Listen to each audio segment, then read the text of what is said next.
বৈষম্য বিরোধী ছাত্র আন্দোলনের সমন্বয়ক হিসাবে বাংলাদেশের সাম্প্রতিক আন্দোলনে বড় ভূমিকা ছিল মোহাম্মদ নাহিদ ইসলামের। সেই আন্দোলনের মধ্য দিয়েই পতন হয়েছে শেখ হাসিনা সরকারের।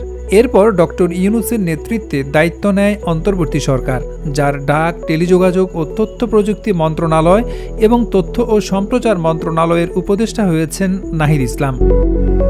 এবার টাইম ম্যাগাজিনের ২০২৪ সালের টাইম 100-তে নাহিদ ইসলামের নাম অন্তর্ভুক্ত হয়েছে। প্রতি বছর বিশ্বের প্রভাবশালী ১০০ ব্যক্তির এই তালিকা প্রকাশ করে বিখ্যাত এই সাময়িকী।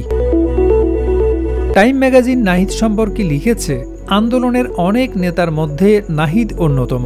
বাংলাদেশের কুখ্যাত গোয়েন্দা সংস্থার দ্বারা নির্যাতনের শিকার হওয়ার পরে জনমানুষের কাছে তার পরিচিতি আরও বাড়তে থাকে।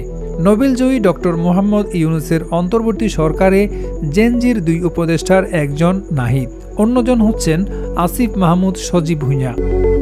টাইম বলছে, ১৫ বছরের কর্তৃত্ববাদী শাসনে বাংলাদেশের গণতান্ত্রিক ব্যবস্থা যেভাবে ভেঙে পড়েছে, এখন তাকে মেরামতের চ্যালেঞ্জ নিতে হচ্ছে নতুন সরকারকে। এ বিষয়ে নাহিদের ভাষ্য, আমাদের নতুন প্রজন্মের পালস বুঝতে হবে। বাংলাদেশের রাজনৈতিক দলগুলোর মধ্যে সহিংসতার যে পালাক্রম, অবশ্যই তার অবসান হতে হবে। আমাদের সামনে এগিয়ে যেতে হবে।